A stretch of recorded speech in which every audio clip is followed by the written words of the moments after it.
Hello and welcome back to the David67 Celtic News YouTube channel. Today's video going to be a wee quick look at yesterday's disappointing, dreary, drab 0-0 draw with Dundee United on a horrible, stormy, windy day in Dundee. All the kind of conditions which makes good football practically impossible to achieve, and passing was incredibly difficult for both teams. Dundee United set up very, very defensively, and Celtic very much struggled to break them down. And in the end, the 0-0 draw keeps Celtic 9 points clear of our big rival Rangers going into the Christmas holidays. Today's video, going to have a wee look at the key incidents. We look at the stats and my own personal ratings for the 15 Celtic players who played yesterday. Before we do crack on with the video, just a wee polite request, encouragement. If you are new to the channel, not yet subscribed, please do click that subscribe button. Just one or two wee new subscribers every day will be a wonderful little stocking filler present for me on Christmas Day. So do click that subscribe button, completely free of charge, no obligations. If you do like the video, please do click that like button. As usual, also feel free to pop your own thoughts, opinions into the comment section, trying to keep them pleasant, polite, constructive. What your own thoughts regarding yesterday's performance, your own ratings for the players. As I was saying at the start of the video, it was a very disappointing, dreary game. Celtic never really got going, which probably is expectable given the fact that Celtic made 5 changes. 3 of the back 4 were changed. In came Ralston, Welsh and Scales, Greg Taylor being the only one remaining. Luke McCowan came into midfield and Yang replaced the injured Kuhn on the right. Brendan Rodgers rather vague as to how serious Kuhn's knee injury is. It would appear that he has been training, but had some discomfort in the last training session when kicking the ball, and so was kept out as a precaution. He's due further tests today with a view to seeing how fit he will be for the games against Motherwell and St Johnstone, and then Rangers on the 2nd of January.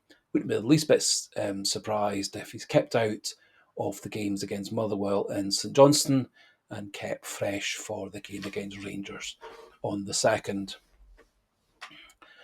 As I was saying, as a result of all those changes, Celtic looked rather disjointed, disorganised. There was a lack of flow, particularly down the right-hand side.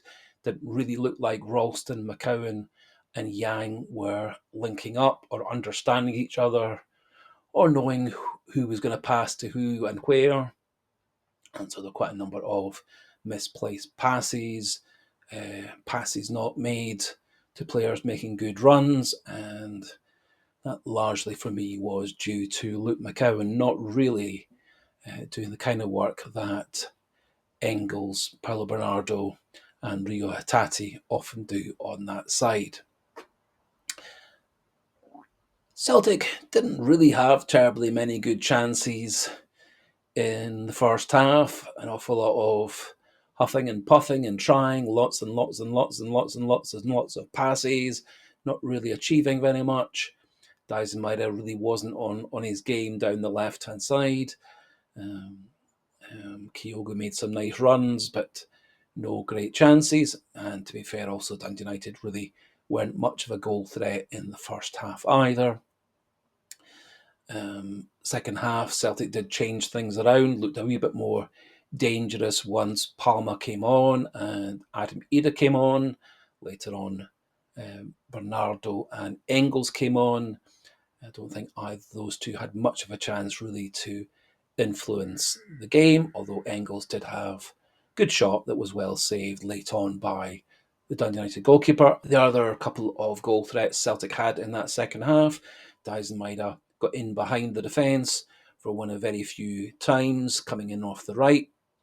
and had a header that was well saved by the Dundee United goalkeeper. And then a nice move had Kyogo through one-on-one with the goalkeeper. However, the ball seemed to kind of get caught under his feet. He wasn't quite sure whether to go left-footed, right foot, try and head it over the goalkeeper or around the goalkeeper. And in the end, the chance completely disappeared.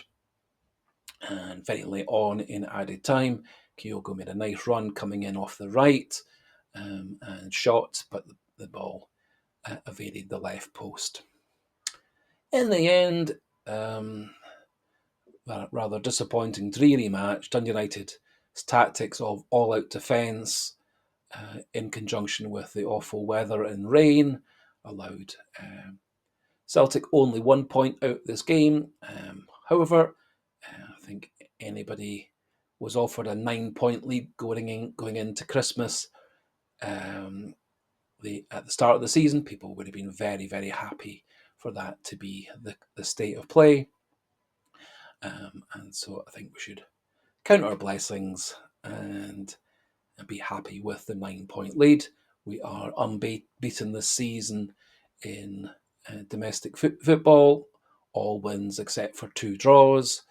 And so Celtic clearly have been playing exceedingly well all this season in Scottish football. Now, just looking at the stats for the game, shows that Celtic were really the only team trying to win the game. Possession was 78% Celtic, 22% Dundee United. Shots were 17 for Celtic, 2 for Dundee United. 2 on targets by Dundee United with 3 on targets by Celtic. No off targets by Dundee United with 9 off targets for Celtic. No blocked shots for Dundee United with 5 Celtic shots being blocked. Saves were 3 for the Dundee United goalkeeper, 2 for Kasper Schmeichel. Touches in the box, 24 Celtic, 7 Dundee United, and corners 9-3 in favour of Celtic. Does show Celtic had all the possession, all the attacking intent, a lot of shots. However, the radar was off and a lot of the shots missed or were blocked.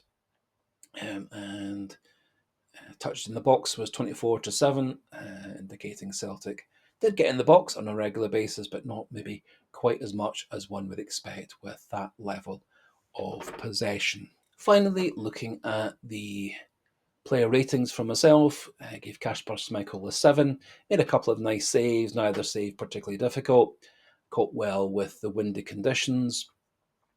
Always got the ball back into play as quick as possible. Was there as the extra man to keep moves going, so 7 for him. Given 7 for Anthony Ralston, I think he did a good defensive job. Wasn't very much of a threat moving into the final third, but did some good work in midfield. And when he needed to defend, he defended well. Liam Scales gave 6.5. Again, defended perfectly well. Did move into midfield on quite a regular basis. Never really had much to do defensively. Wasn't much for a threat for Celtic in the opposition box at corners, etc. So down at 6.5 for him. And I thought also his distribution and passing wasn't really up to speed. Gave 7 for Stephen Welsh. He surprised me as to how well he played. He looked fit, he looked fast, he looked better for me than Liam Scales.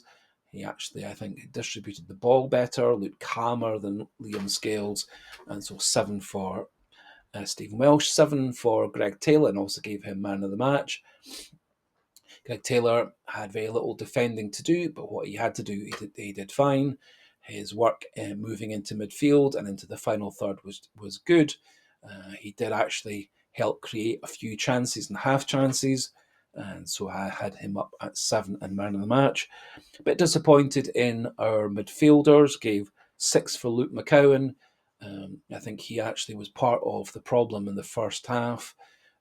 He wasn't really linking up well with Ralston, McGregor, or getting the ball out wide nicely to Yang. He did have a couple of chances with shots, but they weren't really threatening the goalkeeper. And I think he actually had a rather poor game and wasn't the good performance that I was expecting from him. Rio Hatate, 6 as well, much the same as I was saying regarding Luke McCowan, a bit disappointing, not really linking up things nicely, not really helping out his wide players, not really serving Kyogo or linking up with the fullbacks or Callum McGregor, so down at 6 for him. 6.5 for Callum McGregor. I think it was probably his worst game so far of the season. Wasn't his usual bright self, linking things up, didn't do a very good job of keeping things moving from defence to midfield to attack, didn't do a very good job getting the ball out wide or through the defence, and also didn't really seem to ever take a chance for a long shot, which always is useful on a windy day when the other team's got a packed defence. Given 6 for both Dyson, Maida, and Yang. Part of the difficulty for players like Maida and Yang, they do rely on players giving them good service to get the ball out wide. That never happened at all for Celtic. And they also do require midfielders and the main striker to get themselves into good positions. And when they are in that good position, to take the chance. And again, that didn't really happen for Celtic either. Dyson, Maida, and Yang both lost the ball rather a lot, and their final ball wasn't terribly good. To be fair, Dyson Maida did get himself into the box for that header that was tipped over the bar. So 6 for both of them, and I given 6.5 for Kyogo. He looked bright, he looked energetic, he did try very hard. He had that golden chance around about the 78th minute where he seemed to get the ball stuck under his feet. And also in added time, a nice shot that evaded the left post. He had to have quite a varying different role. First half playing up front by himself, then later playing side by side with Ida, and then moving out to the right as Rodgers changed the formations and changed the tactics. And overall, an okay game by Kyogo, but not the kind of game I was hoping that he would have yesterday, although that partly was due to the weather. Given 6.5 for Luis Palma, 6.5 for Adam Ida, and 6.5 for Paulo Bernardo. Thought Luis Palma came on and looked very bright. Couple of nice passes, couple of nice crosses. What tended to happen for him is very similar to what was happening for Maida and Yang, i.e., nobody was really getting into the box or getting into a position where they were supporting Luis Palma or helping him out by giving him someone to pass into. A couple of times he and Greg Taylor did link up quite nicely, getting one or other on the overlap. But when the ball did get into the box, no one there to take the ball. Was a bit disappointed actually that there seemed to be quite a lot of hostility from the Celtic fans to Luis Palma. That's hardly going to help him reintegrate back into the team, having had a month or so out injured early in the season and then being unable to get his place back into the side because of how well Kuhn and Maida have been playing. Players like Yang and Palmer are going to need a lot of support. James Forrest is out for 6 weeks. Nicholas Kuhn may be out for a week or 2 weeks or longer.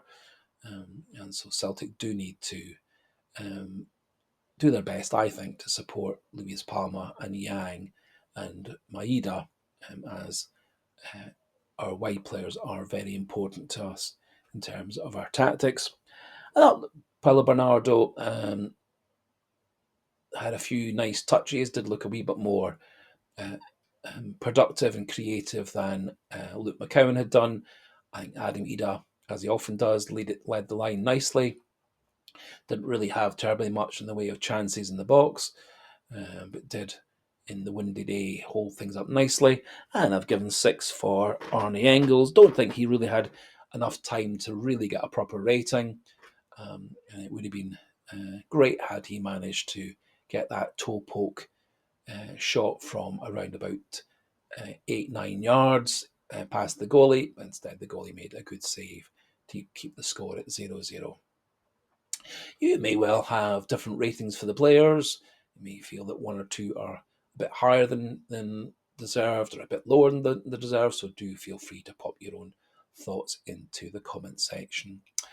Looking at the news sites this morning, no real major news regarding Celtic so far today. As I said, it's expected that Nicholas Kuhn will be going for tests and scans and an opinion today on his knee.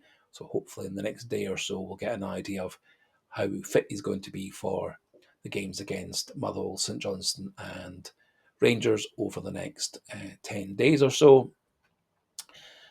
No real stories regarding any players coming and going at Celtic or any contract extensions, but I'll do my best over the Christmas period to keep everybody up to date as best I can. That finishes things off for today's video. Planning 1 or 2 wee videos over the Christmas and New Year period, just to keep up to date with all the news and previewing and reviewing our games on Boxing Day and then St Johnstone at the weekend. And so until the next video, goodbye and hail, hail.